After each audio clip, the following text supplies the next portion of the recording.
Delhi Sikh gurdwara management committee के चुनाव को लेकर बड़ी खबर है।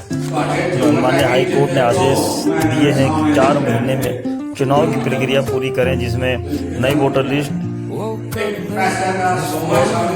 अन्य गतिविधियां परिसीमन की वो भी प्रक्रिया पूरी करें और साथ ही महिला आरक्षण का भी फैसला इसमें लिया जा रहा है। प्रेस कॉन्फ्रेंस करते हुए सरना ने और सरना जी के ने आरोप लगाया है कि यह लोग भ्रष्टाचार में लिप्त हैं और राजनीति शरण लिए हुए हैं। जल्दी जनता इनको सबक सिखाएगी। दिल्ली से गुरुद्वारा मैनेजमेंट कमेटी कार्यालय रकाबगंज से पूर्वम कौर के साथ बंसीलाल की रिपोर्ट ओपन वॉइस से।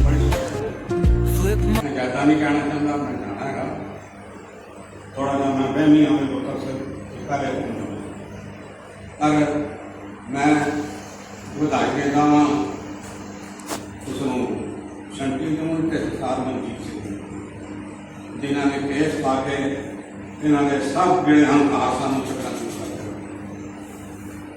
ਇਹ ਸੰਦੇਸ਼ ਅਸੀਂ ਸਰਕਾਰ ਸਾਡੀ ਲਈ ਮਨਿਸਟਰ ਸਾਡਾ ਤੇ ਸਰਕਾਰ ਦੇ ਸਾਰਿਆਂ ਦਾ ਪਿਓ ਹੈਗਾ, ਇਹਨੇ ਇਲੈਕਸ਼ਨ ਨਹੀਂ ਹੋਏ ਔਰ ਤੁਹਾਡੇ ਮਨਾਂ ਵਿੱਚ ਵੀ ਸੀ। ਇਹ ਮੈਂ ਕਹਿ ਰਿਹਾ ਵੀ ਇਹ ਤੋਂ ਬਾਹਰ ਜੋ ਕੇ ਪੈਣ उन सबका बड़ा पकड़ा है, कोई बात नहीं, जैसा बात नहीं मैं करनी पर ये जरूर कहांगा दिल्ली की संगत को अपील करा गुरु का वास्ता है। ये आखिरी मौका है ਤੁਹਾਡੇ वास्ते ईमानदार सच्चीता ये जे बेईमाना दोबारा दी फिर सब जाने कि साढ़े गुरुद्वारों गुरु ग्रंथ साहब का प्रकाश होएगा कि कुछ सकूल तो खत्म हो गया। तो मैं ज़्यादा ना कहूँ तो मैं बोलते पता नहीं कितना कौन जनाब मैं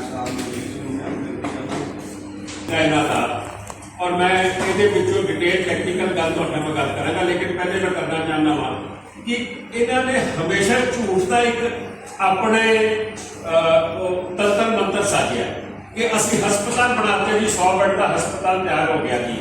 उत्थे बीबियां पिछलियां इलैक्शनां दौरान कोविड के दौरान ये बीबियां ने जत्थियां बुलाते और उन्होंने जा के दिखाते थे कि उत्थे उन्होंने सलोके देंदे सी। 2 कमरे तैयार करके इन्होंने हस्पताल बना दिता।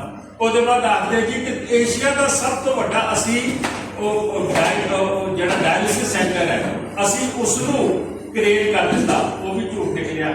फिर ये आखते सी कि सरसा साहब के नाल जो होया पंजाबी के टेस्ट गुरु की गोलक गुरु की गोलक तो पैसे वट के नौकरियां दे के गड्डियां दे के इन्होंने खरीदे, लेकिन उस तो बाद इन्होंने आख्या कि असी अगे इसको लै जाएंगे।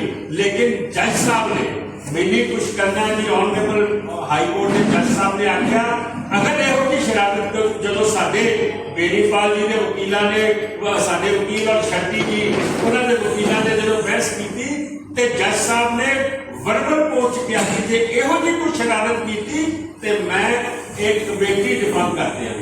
उस तो बाद उन्होंने आख्या कि तुसी पिछले 2012 ऑनवर्ड्स वैसे ही करते चले गए। फिर इन्होंने एक और शरारत की सी कि कोविड के विच होया सी कि डायरेक्टर ने दी सी एप्लीकेशन क्योंकि लोग घरों बाहर नहीं निकलते, असीं वोटां नहीं बना सकते, मेहरबानी करके तुसी पुरानिया वोटां ते जाण दो। वो कहते हुण कोविड खत्म हो गया, कोविड का कोई बहाना नहीं। उन्होंने शेड्यूल दिता जी 4 महीने 21 दिन का 2 महीनों ऑनलाइन या फिजिकल इलैक्शन कराओ, प्रिंटिंग की ऑफ सप्लीमेंट्री 1 महीने हो जाएगी, लिस्टां की इनवाइटिंग ऑब्जेक्शन 21 दिन से 1 महीना प्रिंटिंग फॉर फाइनल। और फिर ठीक है जज साहब ने उन्होंने कहा चीफ सैकटरी ऑफ जो दिल्ली है, चीफ सैकटरी ऑफ दिल्ली 4 हफ्ते मैं सारा प्रोग्राम बना के मेरे सामने टेबल पे पेश करे। और अगली गल जी उन्होंने कही है एक पहले सुनना का सारा सा बड़ा जरूरी है।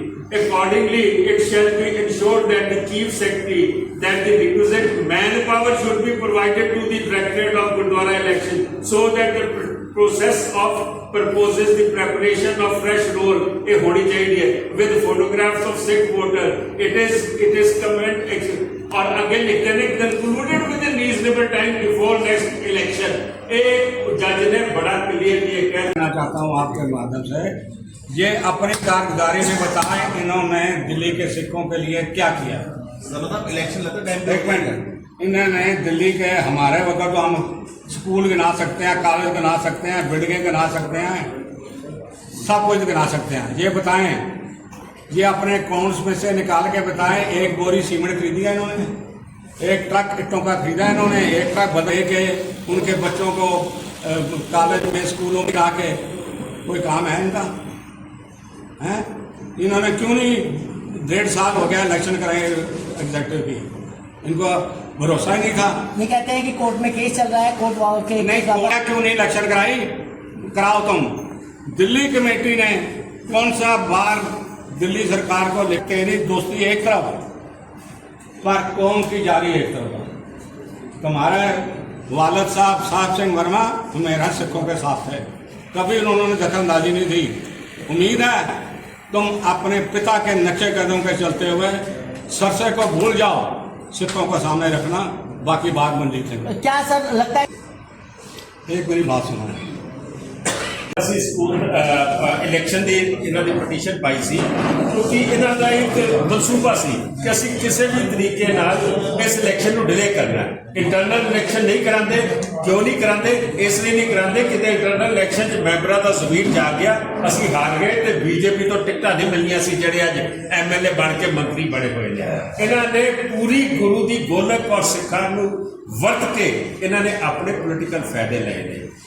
ਜਿਹੜੀ ਪਟੀਸ਼ਨ ਸੀ ਇੱਕੋ ਦਿਨ ਉਹਨਾਂ ਨੇ ਕਲੱਬ ਕਰ ਦਿੱਤੀ ਔਰ ਦੋਵਾਂ ਦੇ ਵਕੀਲਾਂ ਨੇ ਜਦੋਂ ਉੱਥੇ ਗੱਲ ਕੀਤੀ ਤੇ ਕਿਹਾ ਗਿਆ ਵਕੀਲਾਂ ਵੱਲੋਂ ਕਿ ਇਹ ਸ਼ਰਾਰਤ ਕਰਨਗੇ ਕਿ ਇਲੈਕਸ਼ਨ ਤੋਂ ਪਹਿਲੇ ਇਹ 3 ਮਹੀਨੇ ਪਹਿਲੇ ਇੰਟਰਨਲ ਇਲੈਕਸ਼ਨ ਕਰਾ ਕੇ 2 ਸਾਲ ਨੂੰ ਐਕਸਟੈਂਡ ਕਰਨਗੇ, 3 ਸਾਲ ਨੂੰ ਐਕਸਟੈਂਡ ਕਰਾਂਗੇ।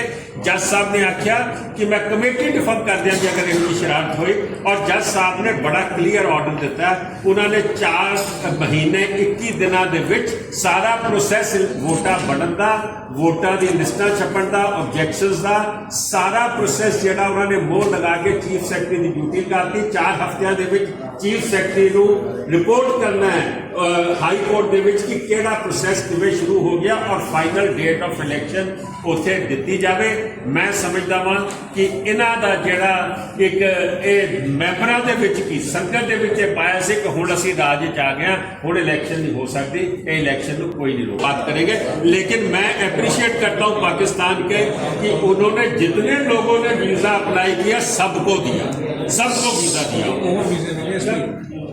इस ऑर्डर को लेके जो गुजरात कमेटी मंत्री हैं साहिब परवेज वर्मा से मिलेंगे आप और इस बात को के सामने? हम साहिब सिंह वर्मा जी के बेटे जो हैं परवेश वर्मा जी, उनको भी हमारा डेलीगेशन मिलेगा, दिल्ली की मुख्यमंत्री को भी हमारा डेलीगेशन मिलेगा और हम जाके उनको बोलेंगे कि हमारा जो नेचुरल प्रोसेस है, जो हमारा एक्ट कहता है, उससे बाहर किसी की सिफारिश पे नहीं जाना चाहिए।